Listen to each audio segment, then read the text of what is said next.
Bonjour et bienvenue pour cette nouvelle vidéo de présentation automobile sur Avaci. Changement de cadence aujourd'hui parce que pour la première fois, nous allons vous présenter un véhicule 100% électrique. J'ai nommé le MG Marvel R. Avec le Marvel R que voici, MG a décidé de jouer dans la cour des grands puisque les bouchées ont été mis doubles pour qu'il soit équipé justement pour affronter ses concurrents, pour affronter les modèles premium qui sont dans le segment du 100% électrique. MG, qui je le rappelle est une marque d'origine anglaise qui existe depuis 1924. Donc, elle a 99 ans. L'année prochaine, ça lui fera 100 ans. C'est une très belle histoire dans l'univers de l'automobile. Je pense que sans plus tarder, nous allons faire le tour global de ce véhicule et vous présenter ses différentes fonctionnalités et technologies. À tout de suite.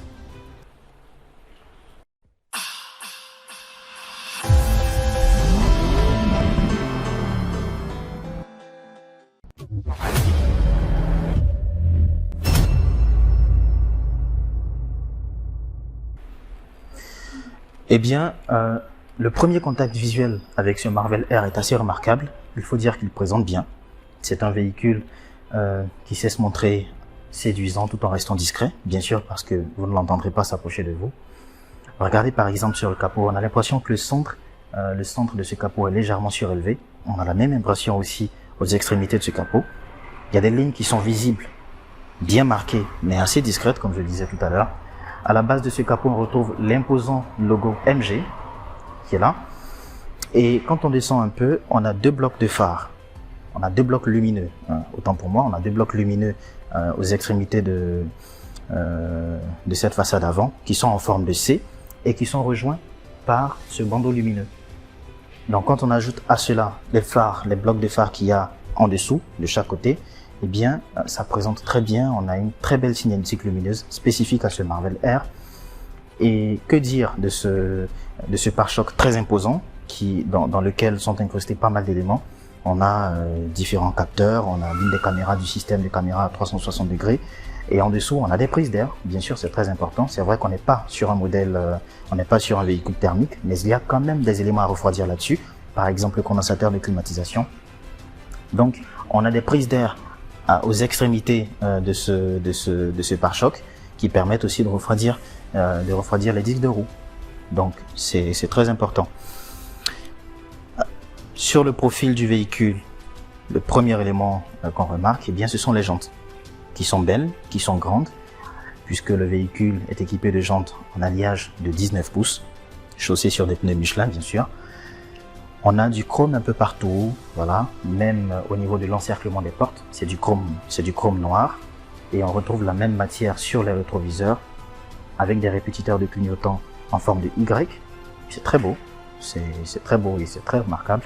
On a en dessous de chaque rétroviseur, bien sûr, l'une des caméras du système de caméra à 360 degrés.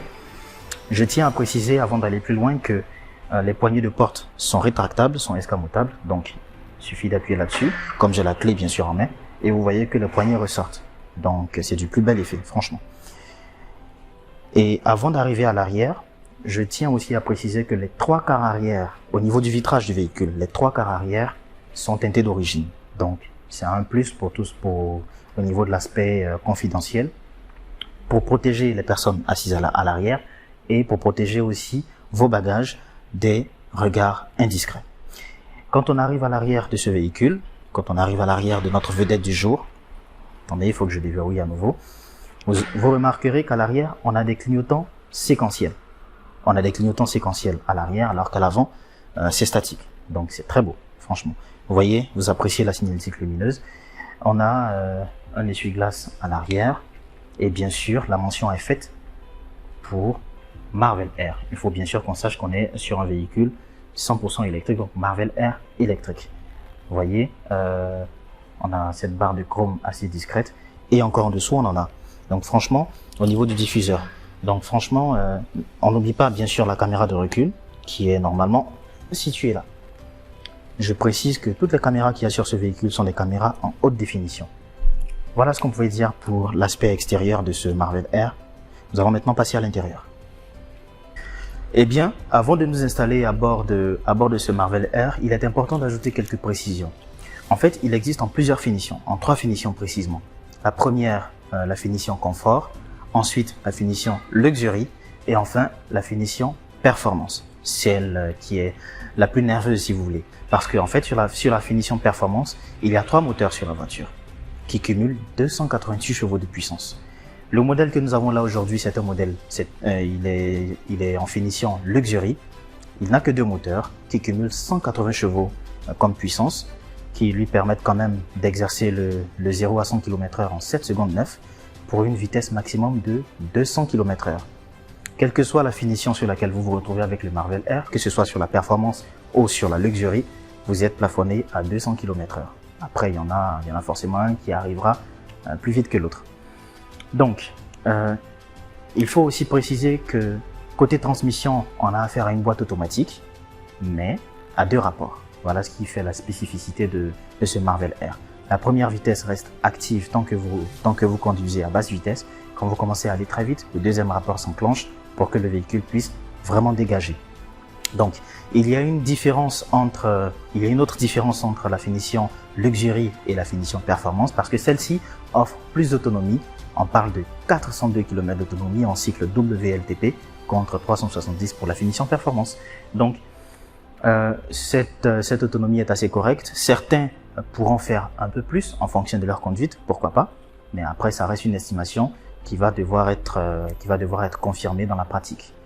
Donc, à côté de cela, il y a un autre avantage encore à posséder cette finition Luxury parce qu'il y a 2 coffres sur le véhicule.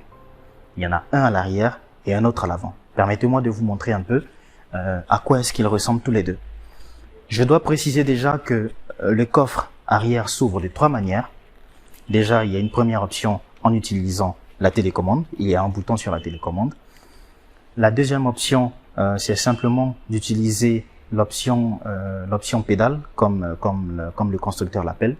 Il vous suffit de passer le pied en dessous pour que le véhicule puisse s'ouvrir, comme vous pouvez le constater. Voilà. Et l'option permet à la fois d'ouvrir et de fermer le haillon automatique, ce qui peut être très pratique lorsqu'on a des bagages.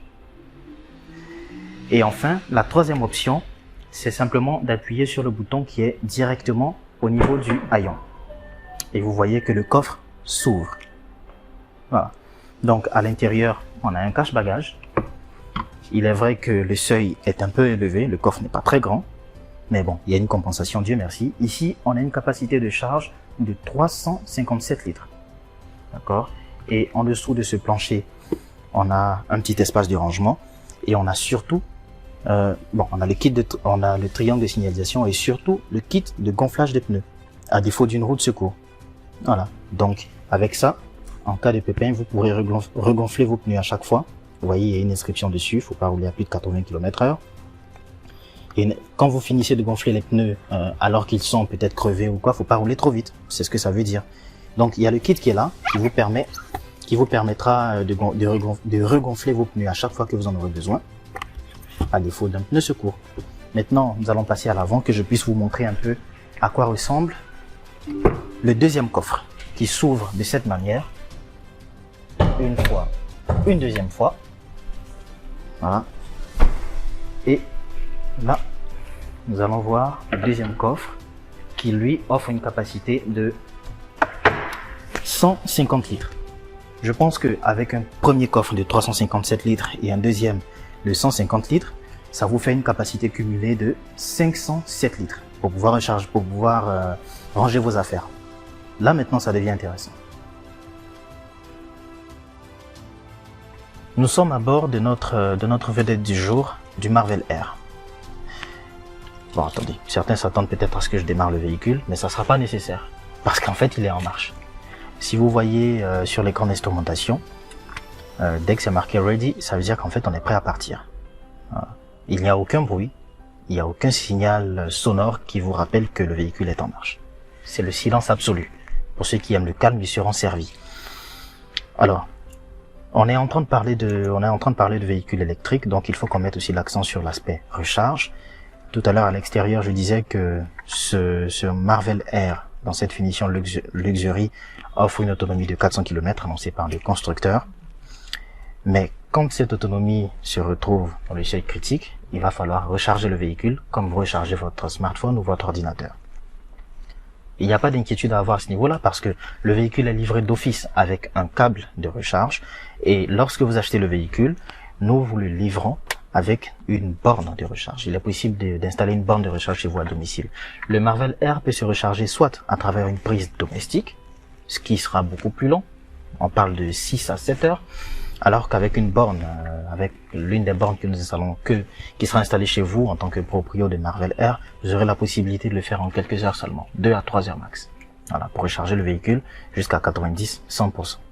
Donc c'est ainsi que vous allez procéder le temps, bien sûr, que les bornes de recharge rapide soient démocratisées ici en Côte d'Ivoire pour faciliter l'accès des véhicules électriques. Donc, à bord de notre Marvel R, nous avons pas mal d'options, le volant multifonction, on a même les sièges qui sont à la fois ventilés et chauffants, et aussi électriques à l'avant, bien évidemment.